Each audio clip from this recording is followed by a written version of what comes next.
Oh, hi there. Thanks for stopping by the Gaming Outsider. My name is Sissy Jones, and you might recognize me from Firewatch, Destiny 2, maybe The Walking Dead, where I play way too many people to count. You're listening to Scott Clark and the Gaming Outsider. Enjoy yourself. Greetings, programs, and welcome to episode 328 of The Gaming Outsider, a video game podcast with a focus on our incredible community. It's Monday, January 11th. I'm your host, Scott Clark, and joining me is my good friend, Chris Behrensmeyer. What's up, man? Hey, how's it going? I'm doing all right. Zach is not with us this week. Unfortunately, he had to pick up a shift, so you're stuck with just me and CB this week. But let's go ahead and get into it. CB, you've been on catch-up mode this week. What games have you been playing outside of new stuff? Spider-Man Miles Morales. On that handy-dandy PS5 that you finally picked up. Yeah. I still haven't paid for. Yeah, I'm still not sold on the controller, man. I love that controller. You shut your mouth. I like the haptics, and I like some of the functions. That I give the PlayStation credit. It is a huge leap forward for controllers, but that thing still feels like a turd in my hand. I don't understand that. That is like one of the most comfortable controllers I felt. It just felt solid. Well, as you like to point out to every single person, I have huge meat hooks for hands.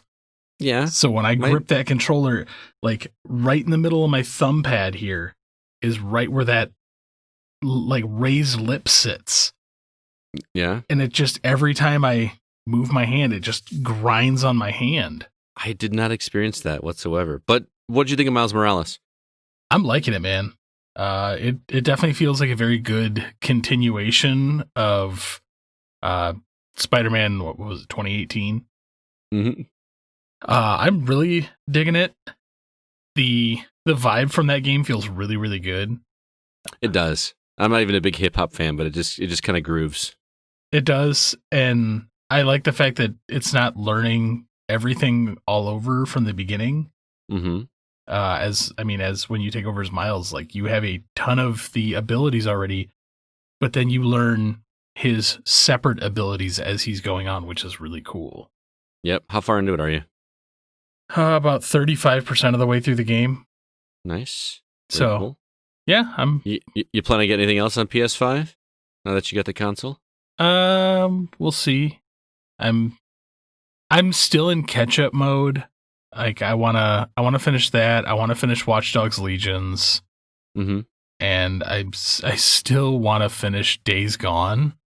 Oh wow, that's a meaty game. I'm more than halfway through that game, so still that's a pretty long game. It is, but I will agree with Zach. I really enjoy that game. It's a lot of fun. Mm-hmm. So I just want to beat it so I can kind of just shelve it. I think it's funny that you're in catch-up mode when you're the one that finished all these massive games that I haven't even started yet, like Assassin's Creed Valhalla and Cyberpunk, and I still never touched Avengers. Well, it still goes back to the fact that last year was such a big year for large games. Yeah. Well, spoiler alert, we're going to talk about that in our things we look forward to in 2021. As for me, I talked about it a little bit at our Game of the Year episode last week, but I played a little bit more of Time Spinners on, I've been playing on Switch, and I didn't realize it was on Xbox, and I regret that I had got it on, I kind of regret that I got it on Switch, because, me and achievements, but for $3 and to be able to play this thing handheld whenever I want to, I'm not angry about it. You're a Symphony of the Night fan, or are you the one that doesn't like it? Zach, I know Zach doesn't like Symphony of the Night. I've never really taken a huge dip into Castlevania games. Guess what we're going to do for a Break the Seal episode in the near future then? Yeah, I know. It's definitely something that's been a long time coming. I mean, Symphony of the Night is the reason that we call games Metroidvanias. Oh, I know. That it, like, the map in Symphony of the Night looks very much like the map in Super Metroid. They're colored the same. They're very identical. That and Super Metroid are why we call games Metroidvanias, in my opinion.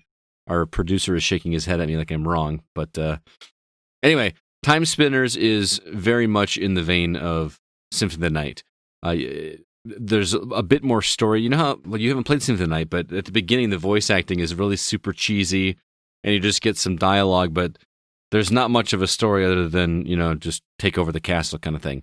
This has story bits going along, and it has little quests associated with it, but the items that you find, how you equip them just feels very much Symphony of the Night. You have something in your right hand, something in your left hand. You got armor, and just you find new ones that increase the stats just a little bit by a little bit, but they always feel important. And it's kind of cool. It's got like this sci-fi vibe to it instead of it being medieval like Symphony of the Night. So I mean, there are swords, but they're not real swords. You get these spinning orbs around you that you can equip in any order that you want to, and one may be that turns into a giant sword. One may shoot fireballs. One may shoot, some kind of water element. It's just, you can just do all these combinations, and it's got that Metroidvania feel to it. Or what does Zach like to call it? Something about gates. Gated games, he wants to call them instead of Metroidvanias. But shout out to Jeff Swan for recommending this one to me, because I never even heard of it until he showed that it was up on sale. For $3, this is a great little game. I don't know if it's that price anymore, but that's what I got it for on a sale, and do not regret it whatsoever. It's a great pick up and play every once in a while, right before I go to bed or something, so I'm loving that. Also, I decided to play some games for me this week. Granted, Tsushima was a Scott game through and through, and it was it was our game of the year according to our votes, so I'm not faulting that, but I wanted to go back and play something that I love. I had been listening to the soundtrack for Celeste recently, which is one of my favorite soundtracks to listen to, and I went back to start that again, and I was playing it, and I was like, you know what? I want to try to 100% this game. So I don't remember if you've played Celeste. You I don't have. like platformers. Okay. No, it's not that I don't like platformers. I'm just not great at some of the controls for them. Sure. So I decided I wanted to really try to 100% this game, and I'm going through and collecting all the strawberries, collecting all the cassette tapes, and doing all the B-side courses, which are no freaking joke. Man, it's some of the most insane platforming, but each one is like one screen big, just like the other ones are just a little bit tougher. Here's the cool thing is I've completed the first 2 levels, as it were, getting all the strawberries, all the cassette tapes, and all the B-sides. There's 8 in total, plus the 9 that were like free DLC. But it's so fun going through it this way, completing the world and the strawberries, collecting the cassette tape, and doing the B-side levels for that level, and then starting World 2. It makes the rest of the game feel so much easier after you've completed the B-sides, because they're so tough and just ridiculous. The rest of the game feels like cake at that point. So I don't know. It's kind of a fun experience going through and doing that. I'll keep you up to date on my progress on that, because I really would love to get all the achievements for that one, or feel like I've finished it. So that's what I've been catching up on. Also, I picked up a Oculus Quest this week. Yeah, you did. Because you actually sold me yours. So I am now the proud owner of an Oculus Quest. I have not turned it on yet. Just have not had the time, because I wanted to play Celeste. But the reason I bought it from you is I'm on an exercise kick. Yes, it's New Year's, all that, but I really want to try to stick to it this time, and I'm easing my way into it. But the reason I bought it is I wanted to play Pistol Whip. Because if you remember, the first time I played Pistol Whip, Stoy was over and said, dude, you might want to stretch before you do this. And I was like, whatever, I'm not going to stretch before playing a video game. I should have stretched. I almost hurt myself. But I'll tell you, man, there are a lot more games that are going to give you a good workout on there. Well, and that's the thing is, like, I don't enjoy running. I'm okay with running if it's like I'm listening to a podcast, or if I'm on a treadmill, I can watch a TV show while I'm doing it or something. When I'm exercising, I prefer something where I'm accomplishing something or playing a game. I got into racquetball. I actually have been playing racquetball with Spencer. He and I played 5 times this past week. Monday through Friday, we played every single day. And it's a game. Somebody wins, and or somebody somebody loses. In this case, that was Spencer. And it's a lot of fun. So where I can gamify something, and I've done Beat Saber, but Beat Saber just feels like I think Grant mentioned this last week. It just feels like it's exercising your arms. more than anything, which is good. But man, Pistol Whip made me do squats, and I was hurting afterwards. So I'm looking forward to hopping back into that. All right. Last thing I want to mention before we get into the week's news, we have a new community game night scheduled for Saturday, January 30th. Please mark your calendars. We may have some giveaways, a pretty good giveaway, actually. I don't want to say what it is just in case, but Saturday, January 30th, we're looking at 7 o'clock Central Standard Time because I'm old and I can't stay up as late as everybody else, so we're going to start a little bit earlier. I installed Borderlands 3, CB. Just saying, it'd be fun to get some Borderlands 3 in, or maybe what's that? Killer Queen Black should be on Xbox by then, right? I believe so. Maybe we could make that because we had a blast playing that. It would be so much easier to play it on Xbox without having to worry about the Nintendo online service and cross-play, and just get everybody in a chat room and let's play that game because man, we had a good time doing that. I kind of want to do some multiplayer Gears. You know what? That sounds like a good time, actually. Like some Horde mode or something? Some Horde, or what was that? The other new mode in Gears 5? Oh, Escape? Yeah. I thought Escape was just okay. I thought it was just okay. Anyway, if you don't have any of the games we talked about, don't feel like you can't show up. We have no idea exactly what we're going to play. It's just a time for us to get together and chat on Discord and play some games together. What we'll do is we'll meet up together in one of the rooms on Discord and say who wants to play what, and we'll branch off. It will be CB, Zach, and myself will all be there. So if you'd like to get a chance to come play with the Gaming Outsider crew, please consider marking on your calendar Saturday, January 30th at 7 o'clock Central Standard Time. I am really looking forward to it. We did not do one for December because of the holidays, but I'm looking forward to getting together and gaming with everybody once again. Let's go ahead now and jump into the week's news.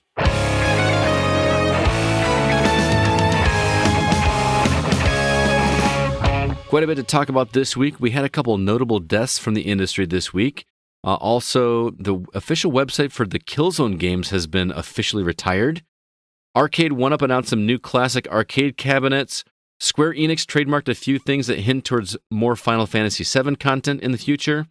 And Star Wars games will now be branded under Lucasfilm Games. CB, what out of these news stories stands out to you the most?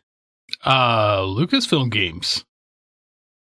Yeah, it feels like such a big story, but I don't know why, because it just totally feels like a rebranding and that's it. Well, it's mostly a big news article because currently the Star Wars license is held by EA. Well, this doesn't affect it. EA still holds the license. This is just a branding, from what I'm understanding. That is true. However, a lot of the industry insiders have been talking about, I believe it's in a year and a half, EA's license runs up. Okay, year and a half is a long ways away, and things could be renegotiated, but so why this now? What does this mean for the games or anything? Anything? I have a feeling there's going to be some stuff that's going to be resurrected. Not to mention, if Disney does not re-up the license with EA, it gives Disney full creative control on making Star Wars games again. Yeah, but has Disney made games? They've had their hands in it, but it could also mean that license could change. It could be moved to someone else. So who would you like to see get the Star Wars license? I have no idea, but I would like to see a company like a smaller company that isn't so devoted to the almighty dollar. Okay. I mean, it'd be cool to see somebody like, I know you aren't a big fan of them, but BioWare. Mm-hmm. Somebody like them. Well, didn't BioWare make Knights of the Old Republic? They did, but it's been a while since they've had their hands in a game. Right. I just don't want that kind of game. I mean, I understand I'm not a BioWare guy, but you know what I want is I want a Star Wars game that's Mandalorian-esque, where it doesn't revolve around Skywalkers and lightsabers. Like just in the Star Wars universe with the cavalcade of other characters that exist there. Yeah. I Make would that happen. I would love that too. And I mean, granted, EA's finally been turning it around and making the games that we've been asking for. Mm-hmm. But I think it's time to give somebody else a turn at the helm. I agree. You know what I would love, and maybe I should save this for our like pipe dream stuff, but I would love to see a complete rehaul remaster of Shadows of the Empire. Because I think that story was actually pretty cool. I'd like to see Dark Forces. I've never played Dark Forces. It's a good game. I'd like to see that. I would love a brand new like Rogue Squadron game. Well, we have a new Rogue Squadron game. We didn't play it. No, you did not play it. You didn't finish it. Yeah, I did. Oh, you did? Yeah, I was part of the spoiler cast for it. I think that's not going to happen for a long time. They released a $40 budget title, and it just kind of went. It was gone. People still play, but see, I want where like in the old games where you actually had Rebel Assault. Man, that game was awful. Shut up. Dude, go back and play Rebel Assault and tell me that game was good. But can you imagine if they did something like that by today's standards with it? Where you have flight missions, but then you also have ground assault missions. Yeah. You know, and as much as I say one game's not revolving around the Skywalkers and all that, I would love a modern take on the original trilogy. Just not necessarily like a platformer. Like, you remember the ones we played on Super Nintendo, which I loved when I was a kid, because they actually were pretty true to the movies in terms of the character models really look like the characters from the movies. But give me something high definition where I'm going through. We already know the stories, but let me relive those moments. I don't know. I would love to play that as a game again. Original trilogy, but Jedi Fallen Order engine. Right. Well, maybe not that combat. I don't want that kind of combat. I don't know. I actually didn't mind the Souls light combat. I dropped it down to easy. I could not understand. I could not get the timing down for some reason. Just could not figure it out. Well, anyway, it'll be interesting to see how much of an effect that has, this rebranding. I mean, there is a new Twitter and Facebook page. There was no new games announced. What else is there? We know that that new Lego game that Zach's been talking about is on the horizon. We know that there's going to be a Fallen Order 2 some point. We hope. That's kind of a given. There's no way that's not going to happen. What else? Are we talking about bringing back 1313? With the amount of marketing and things that they're doing for The Mandalorian, something along those lines is going to happen.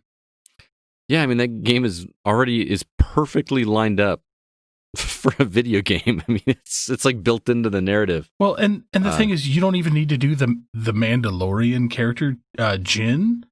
Like, you could do it off of anyone from Jin Djarin, his actual name. Oh, okay. But you could do it. That was like first season, man. No, but they could do something off of like the. Oh God, I can't remember the term they used, but their little like cluster of Mandalorians. Or man, give me like Bo-Katan and like a retaking of Mandalore. Yeah, I mean, there's so much you could do with the Star Wars universe that would excite people. I mean, look what they're doing with like Marvel right now, or even in Star Wars on the TV shows. All these like spin-off side stuff. Like WandaVision comes out this Friday. I have no idea what that is, but I want to watch it because it's something different. So do that with the Star Wars universe more. Anyway, let's go ahead and move on. I wanted to talk about this trademark that Square Enix dropped. Actually, they did it back in December, but we didn't find out about it until this week. They trademarked three things, specifically three things that stood out. The phrase Ever Crisis, the phrase The First Soldier, and they also trademarked the Shinra Electric Power Company logo.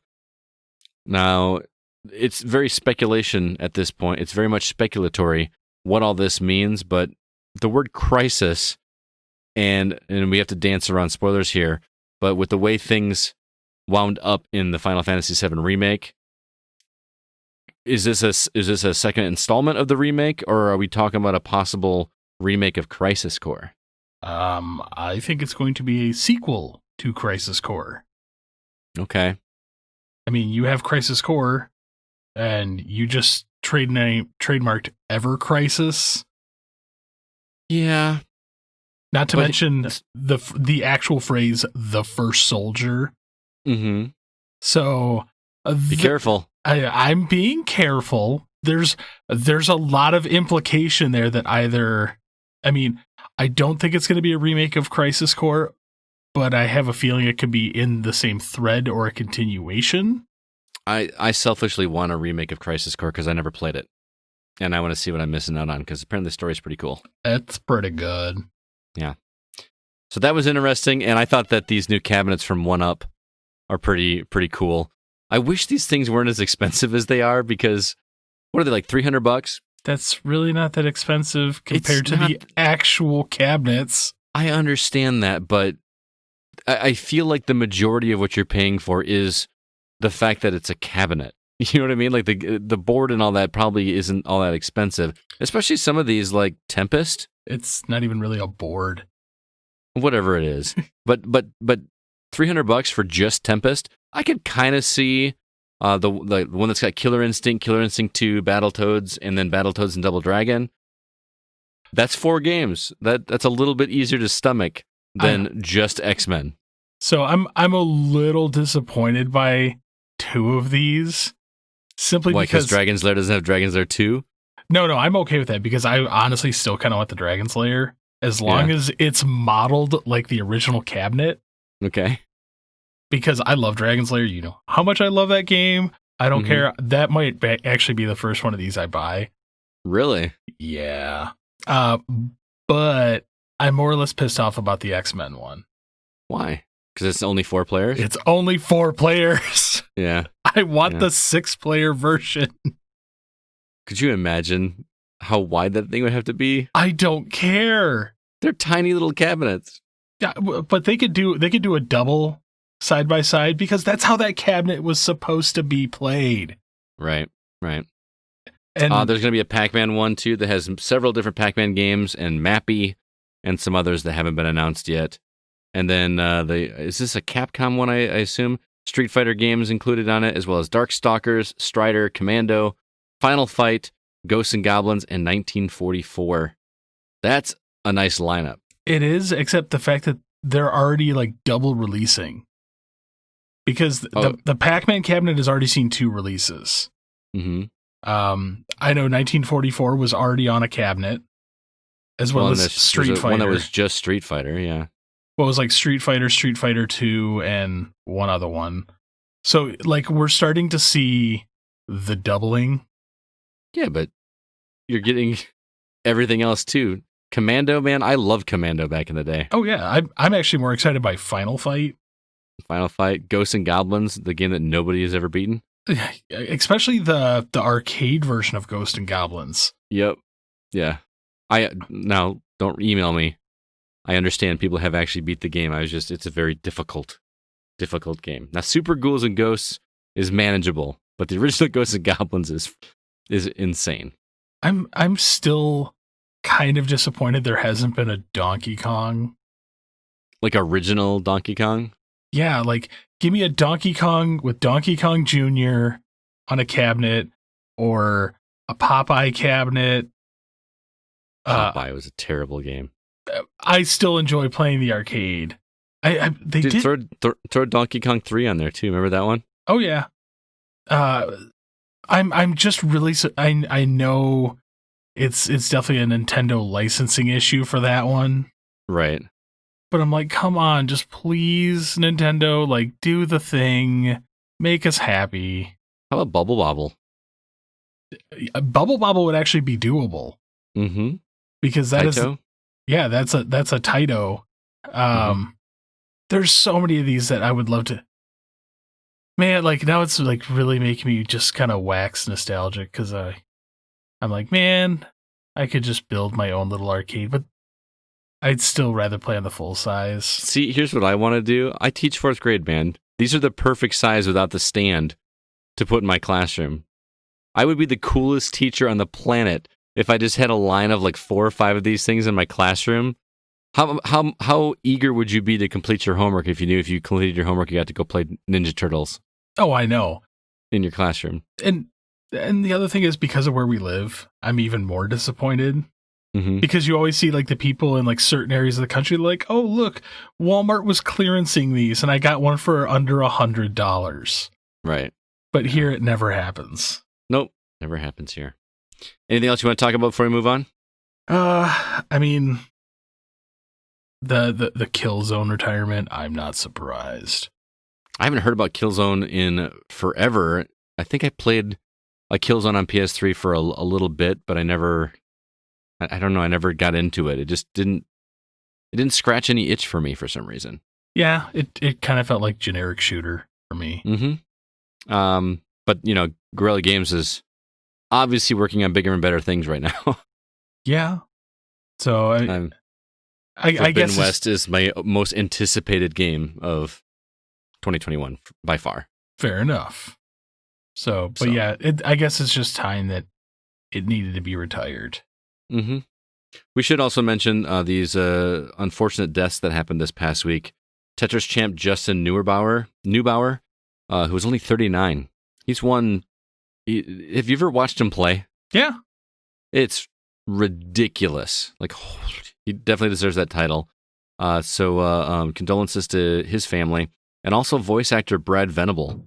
He was only 43. He was in games like Final Fantasy VII, the remake, Devil May Cry 5, Demon's Souls. He also did a lot of anime. And from what I've been reading about him, he was just one of the most upstanding, nice guys, and has been a huge loss to the voice acting community. So condolences to his family as well. All right, let's go on and move ahead. Want to remind you guys that we are an independently funded podcast, which means we do pay for our podcast hosting services, website, everything all on our own, which is why we have a Patreon page where fans do have an opportunity to help contribute to offset those costs of production, as well as give us an opportunity to give back to the community in a pretty cool way. If you'd like to help out, you can do so at patreon.com/thegocast. CB, we got bonus episodes for certain tiers of Patreon. What is available now? We got a new one. Well, I know we just recently recorded an episode, a retro outsider episode on one of the greatest cartoons of all time, Captain N, the Game Master. It's a little bit of a stretch. Greatest ones of all time. You shut your mouth. That show is great. Go listen to us talk about that episode, because holy cow, rewatching that show now versus when I watched it when I was a kid was a completely different experience. But yeah, that was a fun episode to record. Yep. And then also upcoming, Spencer has done a community top 10 games of 2020. Yes, I believe he did that with Sean Coates from the community, as well as David Newman from the Discord community. Well, he's on Facebook and all that too, but he's one of our community managers. So they talked for like 2 hours about their favorite games of the year, and it sounded like it was a good time. Well, let's go ahead now and jump into the new games we've been playing.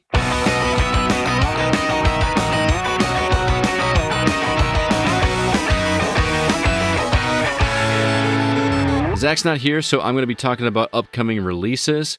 Here's what's coming out this week. MXGP 2020 on PS5 releases on January 12th. Scott Pilgrim vs. the World, the game, Complete Edition, is getting a physical release on PS4, Xbox One, Switch, PC, and Stadia on January 12th. If I'm not mistaken, isn't there a limited run version of that as well, or is that limited run only? Man, I don't know. I can't remember. I feel like that game is way more beloved than it deserves. Am I alone in that? You're right. I don't understand the just sheer adoration for the game. It was fun. Yeah, I mean, I enjoy it. I'm actually kind of happy to see it coming back around. All so, right. Fantasy Tavern Sextet Volume 2 Adventurer's Days on Switch releases on January 14th. Yeah. We'll see on that one. Yeah. And then Jet Cave Adventure on Xbox One and PC releases on January 15th. Pickings are slim again. Where you landing here, CB? Or are you gonna continue playing catch up? I'm gonna continue to play catch up, but I may take on the world. Oh yeah, you're gonna get a physical edition of a game you already own? Of Scott Pilgrim versus the World? Yeah. It's never been released physically. I understand, but you have it digitally. Do you have it digitally? Yes. It's funny because every time... Oh, no. You have it digitally, but I can't because it was actually delisted. Oh, there you go. That's why. So, okay. Yeah, so that's the only way I'm going to be able to play it. Just by the name alone, Jet Cave Adventure, and the fact it's on Xbox One, I may look up the trailer for that, but more than likely this is going to be another catch-up week for me. Yeah, it's unfortunately slow season. It is weirdly slow season. I mean, I understand the holidays just happened, but there's usually still at least one interesting title coming out. That's like 2 weeks in a row where we got nothing that interests either of us or any of us. So, well, I mean, we'll see what happens. Speaking of new games, you've been playing a game that I'm kind of intrigued by, Fuser. Yes, you remember Harmonix, right? They did Guitar Hero and all that. Do you remember? I can't remember if you were with us at the time when I reviewed Drop Mix for the site. Drop Mix, if you're not familiar, is an actual like physical game. You would call it like a board game or a card game, where you have this device that you hook up your phone to, and you get all these cards that have little microchips in it, and they would play different parts of the music and would mash them all together. So Fuser is basically the digital version of that, but there's some distinct differences as well. It's no longer a card game. You actually play as a festival DJ that is basically mixing tracks and dropping beats and trying to keep the crowd excited and earning stars, just like in true Harmonix fashion. Did you get a chance to see the trailer at all? No, I did. Well, I've seen parts of it because I was actually looking at this in the Xbox Game Store. And I came really close to buying it. And then you're like, oh, I'm going to be reviewing. I'm like, okay, now I don't have to buy it. I'm just going to play yours. So the way this works is you have to imagine like you're in front of a DJ console and you've got 4 different places to drop discs. When you think of a DJ, I always think of like them having 2 turntables that they can put something on. But imagine you have 4. And the idea is that in a normal song or a normal mashup, each one is designated for, one's for drums, one's for bass, one's for vocals, and one's for like guitars or synth or something like that. Which, true Harmonix fashion if you go back to like the Amplitude games and things like that. But what you do is you're given a selection of songs. And what's cool about this versus Drop Mix is Drop Mix, when you get one of the little cards, it will only play you like the drum beat from that song or only the vocals from that song. This one gives you all 4. It gives you the drums, the bass, the synth, and the vocals. So you can use whichever one of them you want. So you already have like just this crazy higher combinations available to you to make your own mashups. So I'm somewhat early on in the game still. It hasn't gotten super complicated, but basically you have to drop these songs onto your discs and keep the music going, keep the crowd happy. But in order to, they actually have you drop the beat on the downbeat. So you have to actually time it to hit it so that it starts on like the first measure. And they have measures, which is kind of cool because it makes sense to, start a new portion of a song like a DJ does at opportune times. So that's kind of cool. But then there's also, as you get further into it, you'll start having on, if you imagine like a time signature where it's got like the 4 beats, it'll start putting dots of different colors on it, like a red dot or a blue dot or a yellow dot. And so instead of dropping it on just the downbeat, you're trying to drop it on either the quarter or the half beat or the 3/4 beat. And so you're constantly shuffling back and forth to play the songs that the crowds are requesting, but also dropping them at the points that make sense for the song, which you may not know because you don't know it, because songs are going to have different, something might start on the syncopated upbeat right before the downbeat, so it's all about making the mix sound the best they can. And Harmonix has found those proper places to drop in specific parts of the songs, and it becomes a timing thing at the same time. Plus, you'll have the crowd shout at you, play Lady Gaga, or play something from the 80s. And so you try to do that while you're also hitting these downbeats and everything at the same time. It's really clever, and it'll give you a little like checklist of things to do as well. Like this one may say, play nothing but 3 drum beats. You know, like if you go to a festival, a dance festival, the sets always have like highs and lows where you bring the crowd down a little bit and then you explode. You know what I mean? Yeah. So you're trying to do that as well. You're trying to work through a set in interesting ways, pulling discs off and then leaving maybe just a bass line for a minute. You know what I mean? It's all about crafting this, and it's really clever. I'm having a lot of fun with it. I'm not enjoying it as much as like a Guitar Hero or even a DJ Hero or Amplitude, because those games were fun to me. There's something satisfying about hitting jewels and doing it timing wise, and you know, doing it to the drum beat or the vocals of songs that I know and recognize, or that I'm learning because this is the first time I've experienced some of these songs. This one, the timing is there, but it's always just one at a time. You know what I mean? You drop the beat or the song on a specific beat, and then you're on to the next one. So it becomes more of a management game than an actual rhythm game, although there is rhythm built into it. Okay.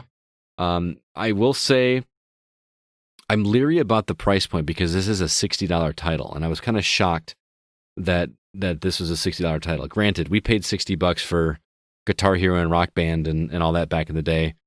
We probably paid more for that because you had to buy the plastic instrument as well. And in this one, you don't have to buy the plastic instrument. However, there is so much licensed music in this thing. I mean, just scads and scads of music. So they had to pay for it somehow. Yeah, that's always been something that I've been wondering on lately, because you look at these games where they've had to shell out just ridiculous amounts of money for music licensing. Mm-hmm. But then you look at things like Spotify. Right. Yeah, like I paid $9 a month for Spotify. I don't understand the music industry. I'm not saying this because I think it's a bad thing. I love paying my $10 a month for Spotify. I don't understand how musicians make money on Spotify. I genuinely don't. Not a clue.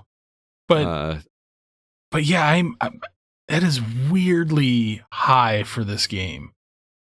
And there's like a VIP version as well that offers a whole bunch of extra music for like another $40 on top of that. So I'm not going to say it's not worth it, because the amount of work that it took to put into this from a licensing standpoint and from a just recording standpoint, and because no song that you mash with another doesn't work. It always works, no matter what you mix together. I was mixing Rage Against the Machine with Rick Astley, and it works. How dare you, dude? Just because I want to see what it sounded like. I mean, you can mix up anything together, any one of those 4 parts of those songs with any other 4 parts of another song, and they've got some magical algorithm that just makes it work. It's really great. There's a bunch of other stuff in there as well too that I haven't even mentioned. Like there's a co-op mode, which I have, or not co-op, but a multiplayer mode, which I haven't tried yet. My buddy Mike has the game as well, and he and I want to get online. You can share you can actually create mashups. I think that's where the fun of this is going to come, is building up your music library and just trying to make mashups. That was one of my favorite things to do with Drop Mix, was I would find a collection of cards, and I actually wrote down on a piece of paper the order of cards that I wanted to do and at what point in my quote-unquote song to drop this new bit. I had a really cool mix that involved like some classical music and a really neat beat that went along with it, and then it kicked up, and then I brought it back down. You can do all that digitally now and save your mixes and share it with friends. Hey, check out this mix that I made, and listen to it. That's super fun.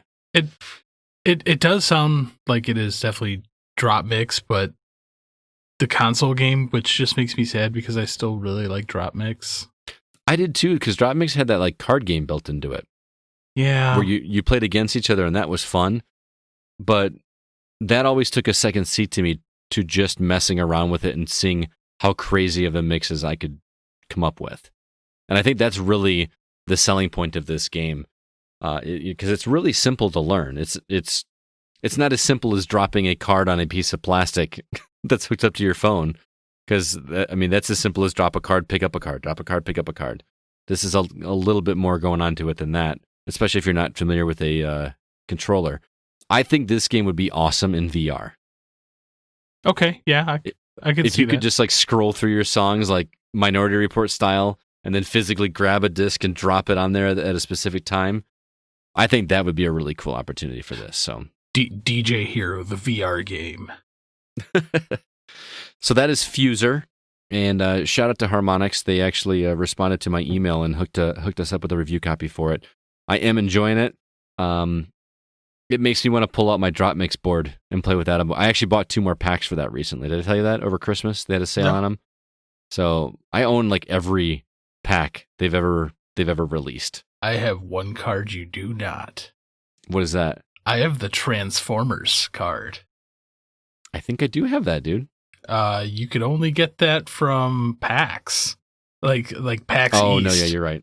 I don't have that one. No. Well, we're gonna have to play with that one, or do you have it sealed? I have it sealed. All right, we'll hang out of that one then. So yeah, Fuser's a lot of fun. I highly recommend checking it out. Like I said, I'm not loving it as much as like a Guitar Hero or Amplitude, but it's still a lot of fun. All right, moving on. We do have a Facebook group, as we mention every week. That can be found at facebook.com/groups/thegocast. And we have some new members to say hello to. We have Tetra Tormenta, Jeffrey Warden, and Tavio Escamilla. Welcome to the Facebook group. I am doing my best to keep that group updated with news-related topics, game reviews, funny memes, all that kind of stuff. So be sure to head over there. Lots of good conversation. And speaking of good conversation, our Discord is up and running and thriving. The link for that is in the show notes if you'd like to join the conversations over there. Want to say hello to 2 new members over there, Grizel and Rygar. I just love that the guy's name is Rygar. It was really cool. We did get an iTunes review this week, and apparently we owe somebody an apology. I don't remember this happening, but apparently we spoiled Mandalorian pretty bad. I always try my best to not spoil anything and everything that we can, and apparently we did it twice. So to the reviewer who gave us a 1-star review, I sincerely apologize. I'm asking you that if we promise not to spoil anything in the future, would you consider changing your review for us, because it was not intentional. We really do try our best to not spoil things here, but I apologize. Also, written reviews are available on our website, thegamingoutsider.com. I've got 3 reviews up that I finished up the year. My review of Shady Part of Me, as well as Bright Memory and Heroes of Hammerwatch are all available. And then Chris Owens wrote a review for Shoot 1-Up DX, which is a shmup that he got a chance to play, so be sure to check that out. Let's now head over to our From the Outside In topic.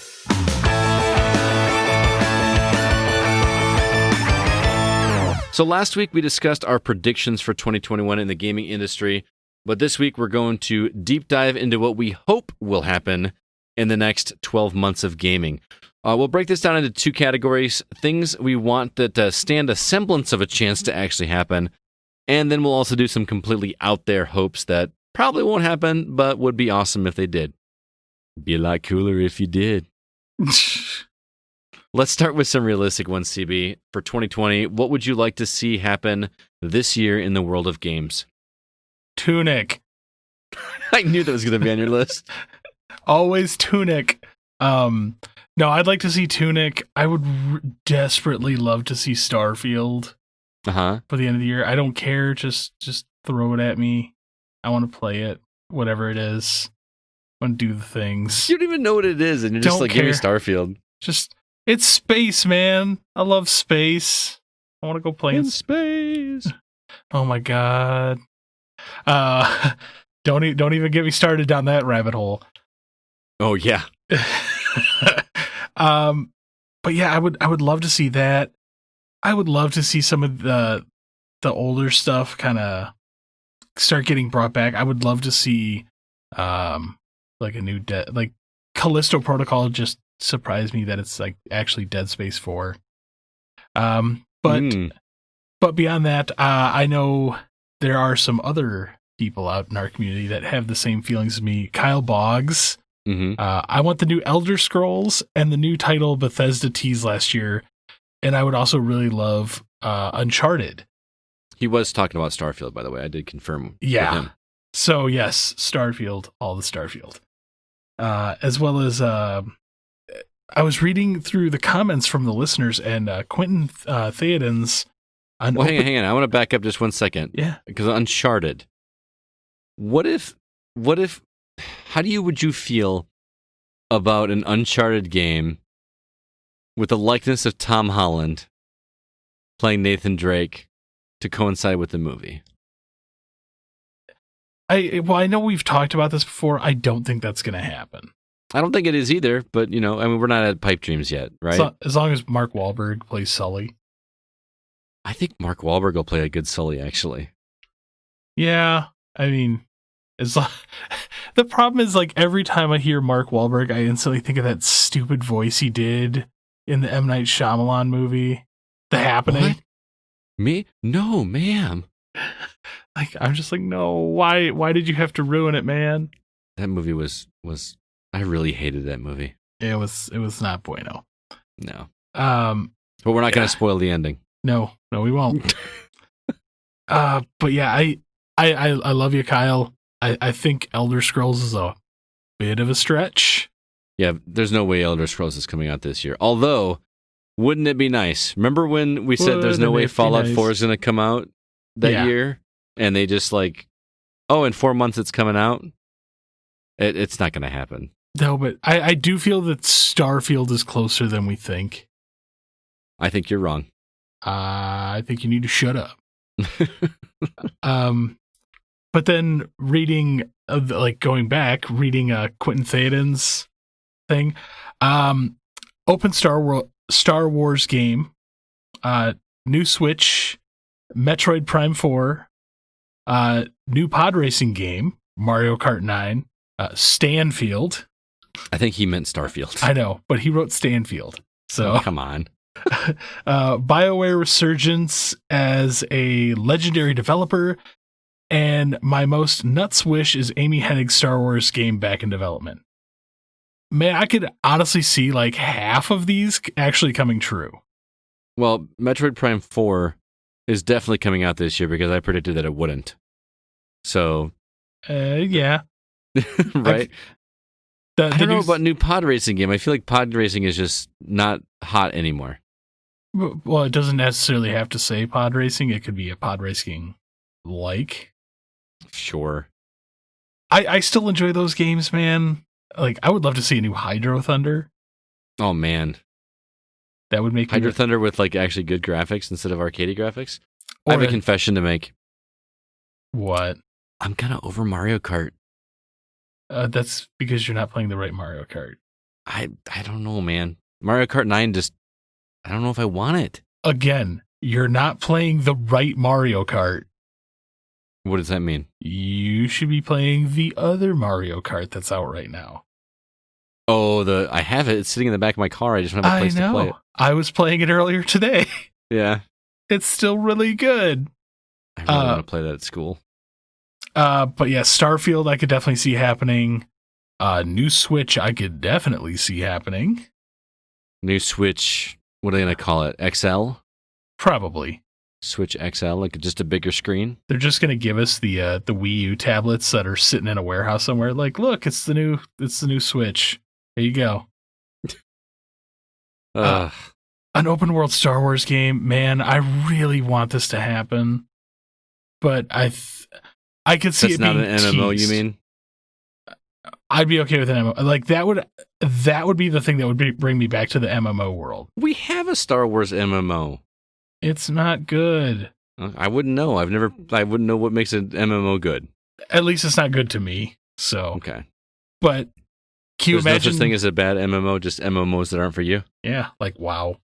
Man, can you imagine though if it was like an open Star Wars game, but it was controlled by Amy Hennig? Okay, I'm listening. I'd be down. I would be. And there's no Jedi. I'm down. Make it a blaster-based game. There's not enough blasters in Star Wars games. It's always lightsabers, which I understand are the coolest freaking weapon on the planet. But give me a blaster. Yeah. So uncivilized. That they are. Are you out of realistic wishes, or you got more? The problem is most of my wishes are so far unrealistic. All right. Well, let me do my realistic ones before we go down your rabbit hole. Nasty Nate made a comment on our Facebook. On Discord. He said Fable Remastered Trilogy would be amazing. I want that just for Fable 2, because I did not like Fable 1, and I never got into Fable 3 because I heard terrible things about it. So maybe I do want it, so I can play it. It's funny because I loved Fable 1. I never played 2, and I played all the way through 3. See, dude, 2 is great. 2 is legit a great game. 3 was good until like a certain point in the game. 1 was phenomenal. Was it phenomenal, or was it just because at the time it was doing things that we hadn't seen before? So again, phenomenal. Yeah, I did not like it. I walked into a place and accidentally stole something, and I felt like my game was over. Like everybody just the town turned on me because I was trying to pick up something that wasn't stealing, and I stole it, and I was just like, "This is dumb." I never went back to it. Man, you are poor you. I know. Then you just become evil. Sean Coates also said, I said it before in another post, but I hope we'll get more info about Project 007, with the pipe dream part being that I hope it'll release sometime this year. I could actually see that releasing this year. I could, especially with the possibility of the new Bond film coming out. Would that be 24 or 25? Oh, God. 2025? Is it 25? That would be a huge anniversary, and it'd be a perfect time to release a Bond game. Just saying. Also, I know everyone is clamoring for Elder Scrolls 6 and Starfield out of Bethesda, but I really want Wolfenstein 3 this year. I'm surprised we haven't heard anything about Wolfenstein 3. I feel like Youngblood turned everybody off to Wolfenstein for a while. Yeah, and to be perfectly honest, Wolfenstein 3 is in my unrealistic category. Oh, is it? It really is. All right. I mean, how crazy would they have to go? Because 2 was pretty crazy. I mean, banana sandwich. Totally banana sandwich. Also, Josh Steinmetz said Max Payne 4, RE4 remaster, new Splinter Cell, and people finally recognizing the GameCube controller as the GOAT. You're wrong. I mean, the Wavebird was pretty solid, but I would not call it the greatest of all time in terms of controllers. That'd be the Duke. The Duke is... You and your big meat hooks. Resident Evil 4 remaster, though, I am 100% down. I am. I also believe this is slightly unrealistic. Yeah? Why? They did 2 and 3. I know, but I really want... I want 1 redone with the 2 engine. I would love to see 4 redone with the same engine. I just don't think it's going to be the same. Why not? I don't know. I just don't think that I can't quite put my finger on it. Like, why? And honest to God, I don't care about 4, man. Give me Code Veronica X. How about all of the above? Yeah, but for some reason they only like to make 1 every other year. Well, I mean, limited resources and COVID, man. It's a thing. See, to me, this would be like the perfect time for game developers to just be plowing things out. They're like, oh, look, we're stuck inside at a computer. Oh, no, programming. I don't think it's that simple. I think a lot of this is collaborating. True, but networks exist on computers. Anyway, you want to hear my wants and desires from 2021? Yes, hit me. This one's kind of cheating because I've actually heard rumblings and rumors about it, but I want Ocarina of Time, Twilight Princess, and Skyward Sword to all come to Switch. You'll notice I did not say the right Majora's game? Mask. I did not say Majora's Mask. Also, I want a Link's Awakening treatment to Oracle of Ages and Oracle of Seasons. Mostly because... I could see that before Skyward Sword. Slap bet? Deal. No, I'm not. I've told you before. I'm not doing a slap bet with you. Oh, before Skyward Sword, yeah. There's no way I would take that bet. But That's the moment you said that, I was like, but I could Come see on. Ocarina. I could see Ocarina and maybe Twilight Princess coming to Switch. I could see Majora's Mask before Twilight Princess. No, you're wrong. No, Anyway. you're wrong. Skyward Sword I want mostly because you know what? I've never finished Skyward Sword. This is one of the Zelda games I started and I was like, no. I got so tired of reading and wandering around to do what was next. I got so annoyed with that game. Here's the problem with Skyward Sword. If you put on the Switch, you have to play that game with motion controls. So anybody with a Switch Lite is out of luck. Pretty much. Although I could play the Mario stuff without waggle, so they figured out a way to do that. You just had to touch the pad, which is not fun. Not a fun way to play it. Anyway, moving on. Rogue Legacy 2 to consoles. I feel like that's a pretty safe bet. It's already released on PC. I really want to play that game, and it's not on Mac. It's only on PC, so I can't play it. Next up, I think Sony. I want Sony to have an answer to the Game Pass. I know they've got PlayStation Now and PlayStation Plus and all that, but they're all old games. I would like to see them step up and be competitive in that market. And that's coming from a guy that loves Xbox and has always been a bigger fan of Xbox than PlayStation. I still would like to see them compete on that front. I agree with you. I want something that draws me into Sony. Mm-hmm. I mean, just I know and I'm going to get slaughtered for saying this, but every Sony fan out there is like, oh, but we have the exclusives. Great. They do. 6 games a year isn't really enough. Well, that's 6 more than Microsoft had. I mean, true. But if you're going to, like, there's just something about it. Like, Game Pass to me just wins out.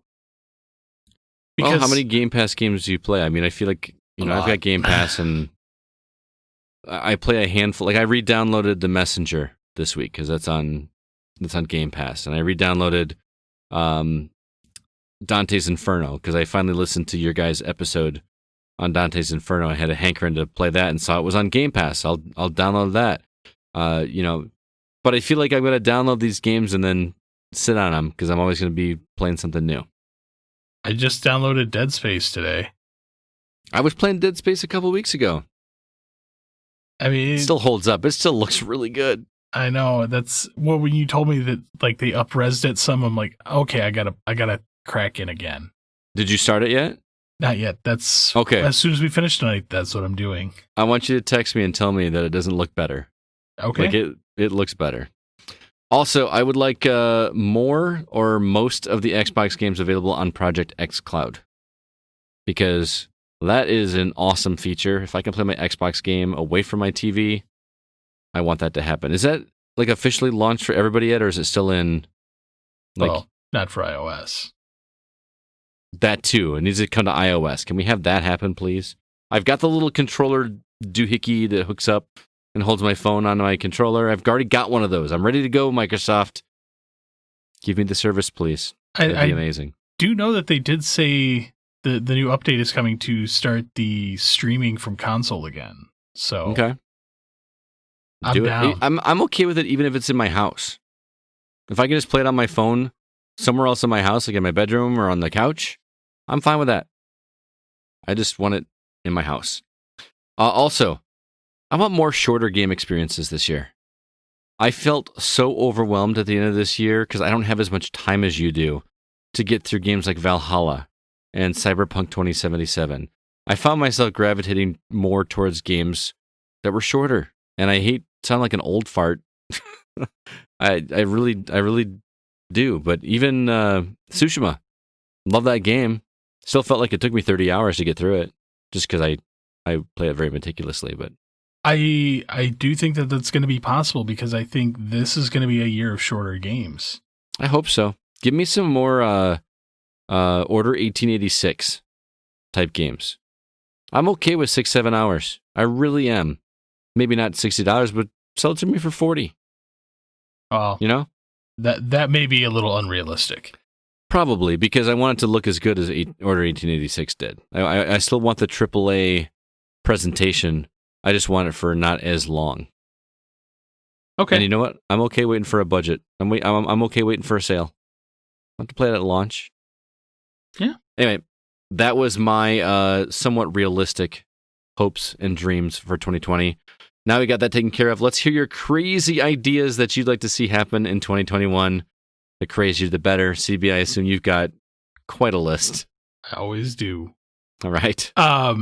So first, I wanna go from listener comments and work forward. Okay. First off, Eric Olson, really hoping for something from Bethesda Game Studios, other than an attempt to relaunch Fallout 76. I don't, I don't even particularly care what. Starfield, ESO, Fallout 5. One of the other two IPs that they are theoretically working on. Would love to see what they did with Fallout 4 and Fallout 76. Announce at E3 and have it come out later the same year. Yes. That said, probably a year too soon. 3 years between Fallout 3 and Skyrim, 4 between Fallout 4, and 3 to 76. Would love to see a mainline XCOM game or one of the other IPs Firaxis claims to be working on. Okay. I know it's not going to happen, but I would love Fallout 5 to happen this year. Oh man, if they did, and I'm previewing mine, but if they did what they did with Fallout 4 and said, "Hey, this game's coming out in 4 months," I would geek out, man.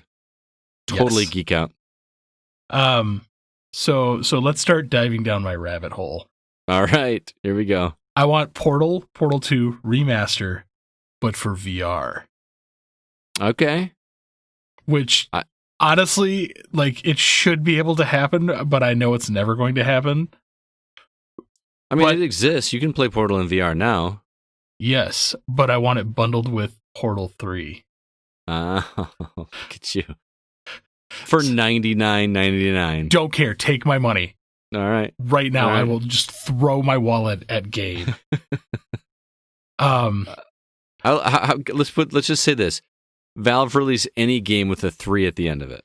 Yeah, I will throw my wallet at them again. Yeah. I want that. I really want the Walking Dead game to come back, but fixed. I know it's not. Is that the one that I remember the really cool trailer for it, and then nobody ever talked about it again? Well, they like pre-launched it. I mean, they like early launched it to Steam, and everybody's like, "This game is bad," and then it just disappeared into the ether. Oh, is that what it was? All right. I want the Magic the Gathering. Like there was rumors of a Magic the Gathering game, but not like a card game. All right, like an actual game based in that universe, like an RPG based in that universe. All right. I want it so bad, like so bad. I don't know anything about that universe, so I'd be lost. It's wonderful. Okay. I also want Dead Space 4. That's not happening. Visceral's already doing something else. I don't care. I want it. It's not even really Visceral, is it? Isn't it like people from Visceral? Yeah, it's people from Visceral. Yeah. But I want that. How much would you crap your pants if at the end of the game, like Isaac Clarke just walks out? out? I'd be like, and I'm over the moon. Happy. Yeah. Beyond happy. Wolfenstein. Want a new Wolfenstein. Okay. Can we just go back to like Wolfenstein, the New Order, though, where it's just, I don't need all the complications and give me the crazy story, but just give me just the same gameplay from the first one. Yeah, I still want to continue the thread. I just want to forget that Youngblood happened. Was it that bad? I didn't play it. It's not the worst thing I've ever played. In that in that style of game, but it just felt out of place. Okay. So I want a continuation, but from the continuation of like what was it? There was New Order and Old Blood. Mm-hmm. Like I want a continuation of that storyline without the kids. Okay. I will definitely. I want a Max Payne remaster because I never played through those games. I didn't play the first two. I played 3. I played 3. So yeah, there's those. I desperately want Microsoft to incorporate VR into things. You had to buy another headset. I don't care. I want it. All right. So I could go on. Like most of my stuff is just like, please port these games to VR. Like, what are the games you want to come to VR? I want Skyrim, but right. Like not the clunky disaster it is. I want Fallout 3, Fallout New Vegas, Fallout 4. Man, Fallout games in VR would be cool. My thing with playing a game like that is that seems like an awfully long time to be in a headset. Don't care. I want it. Dude, I used to sit and just get lost in Fallout 3, even Fallout 4, but Fallout 3, man, playing through that game was an experience for me. And be able to do that, like setting off a nuke in VR, that'd be awesome. I desperately want somebody to build an Oasis program. Okay. I really, really want that to happen. I know the Quest would not be able to run it, but I desperately want that to happen. And on top just minor things. Yeah, just minor things. But on top of everything else, I want somebody. I know you and I have talked that it would make a great movie, but I want somebody to make Armada into a game. All right. I'm sold. I mean, it's basically the Last Starfighter. It is. Yeah. And if it was in they VR, literally referenced Last Starfighter in the book. Oh, yeah. But if they can make that into VR, that would be even better. Oh, yeah. Speaking of, we need to play Squadrons in VR at some point. Yes, we do. We need to make that happen. Are you out? You got more? Yeah, we'll leave it at that because then it just gets down weird pigeonholes. Well, now you have to tell me. No, we'll talk about some of those off air. Okay, you just told the listeners that. No. It's just really bizarre ideas. Okay. All right. Well, my first listener comment comes from Sean McGuire, who said, "Better compression for cloud gaming, so streaming games can be more available with very low hardware requirements." I think that's what Google Stadia was going for, but we all saw how that went. Yeah. I mean, yeah, in a pipe dream world, that would be amazing. But at the end of the day, they want to sell you hardware. So, I mean, technically, xCloud is a thing, right? So, I mean, I love Google as a company, just not Google Stadia. Right. All right, you want to hear my pipe dream stuff? Yeah, hit me with it. I want to hear your weirdness. We kind of alluded to this already. I want more shadow releases.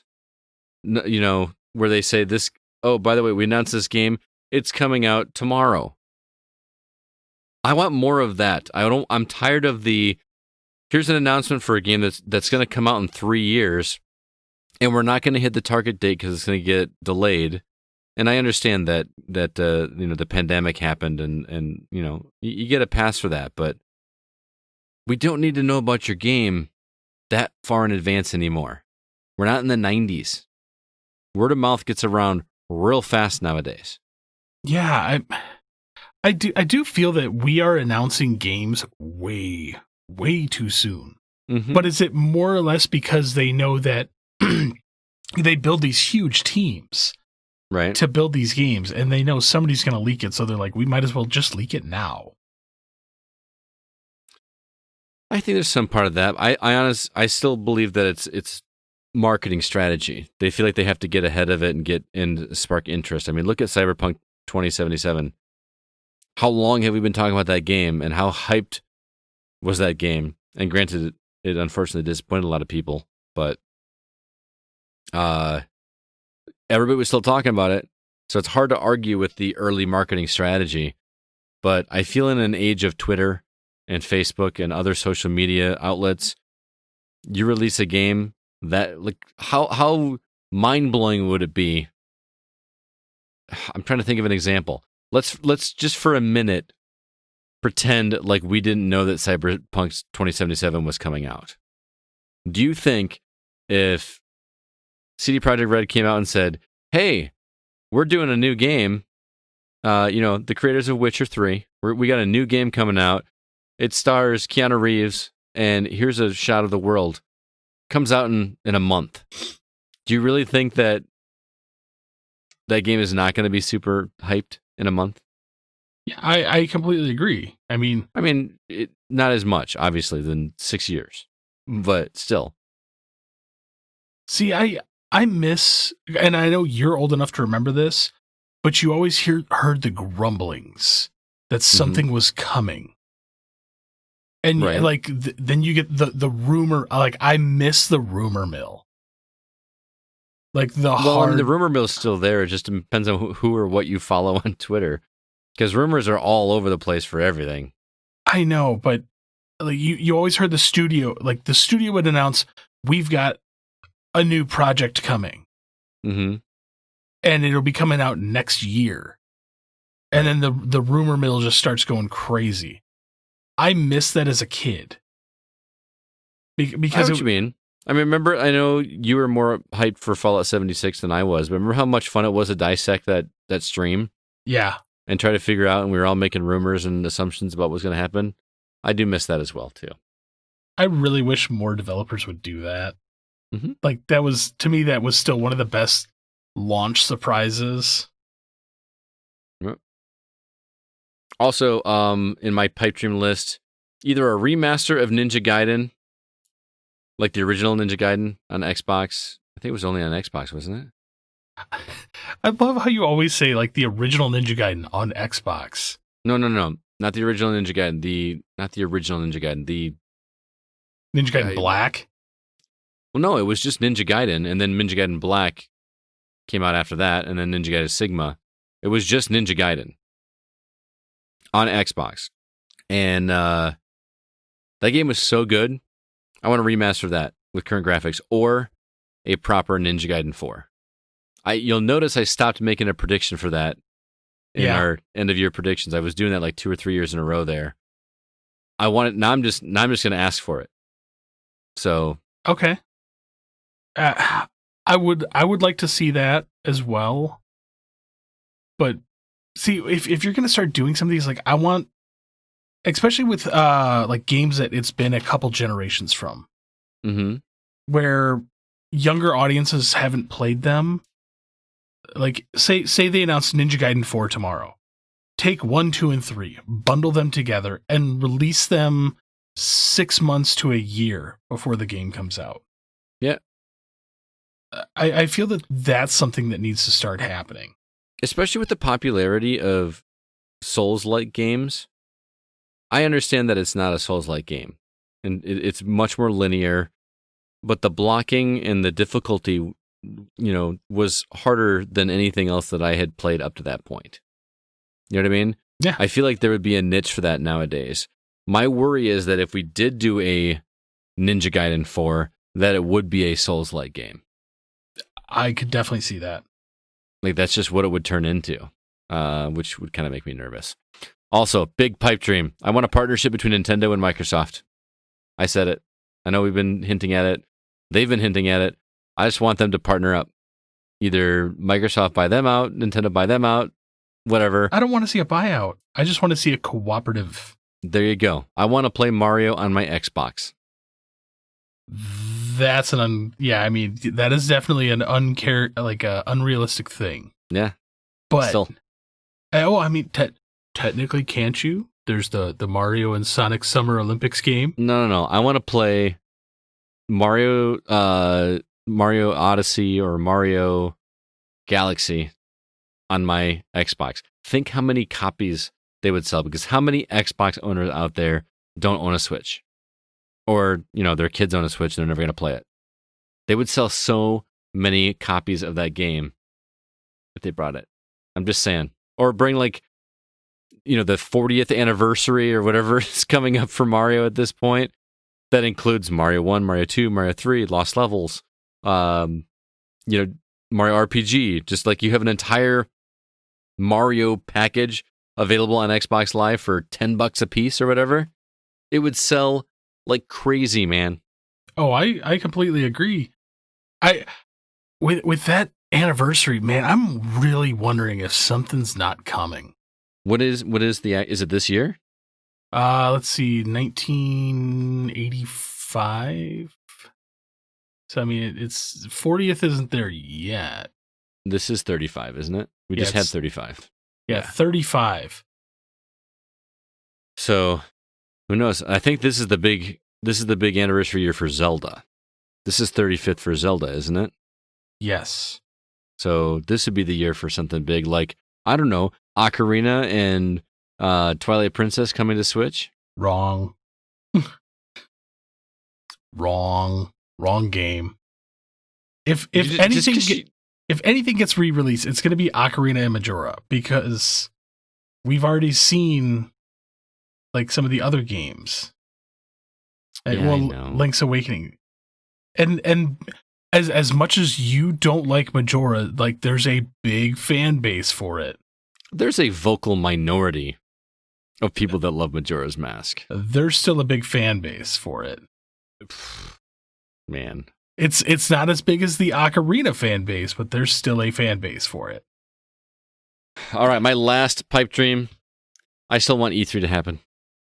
You and me both. Not just this year, but beyond. I still want that physical place for that kind of stuff to happen. And not just because I've gotten to be a part of it and I still want to be a part of it. I love that week, man. I liked it where everything was condensed into like 1 week and we just got... It was just like holiday for gamers. Props to Jeff last year for trying to do the whole summer of gaming thing. Yeah. I mean, he did what he could with what we had. But I feel that it was too spread out to get like the legitimate hype going. Mm-hmm. Okay, and it's not unrealistic, so we kind of got to backpedal. I just want conventions to happen again, man. Well, I mean, that's still going to happen. Hopefully we got to start talking about ours at some point, because we're going to have to start planning for that. And are we going to be done with this thing by, September, October? Well, just to give you a little idea, they have announced that the Midwest Gaming Classic is coming back. But right. Instead of April, November. That is a huge move for like the Midwest's largest gaming convention.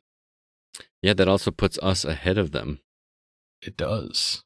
Which puts us in an interesting position. But anyway, inside baseball. So yeah, I hope E3 still happens.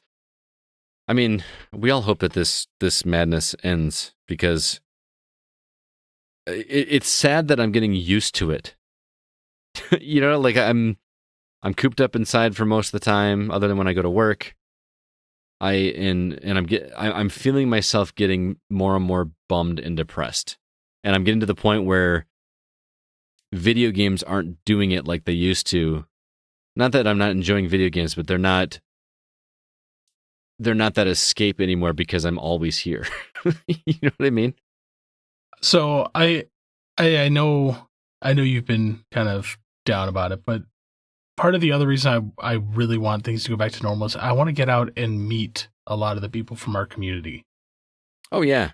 But, I mean, that's something I was looking forward to doing before all this happened, is you and I had events planned where we were going to start doing like, Mario Kart tournaments at bars and stuff like that. That was something we were going to do, and that all started planning right when everything started.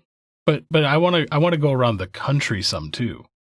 Okay. Like, I want to go to the West Coast and visit like Sean or I've met Sean. Just saying. Name drop. Jerk. But I want to go to like Oregon. I want to go East Coast.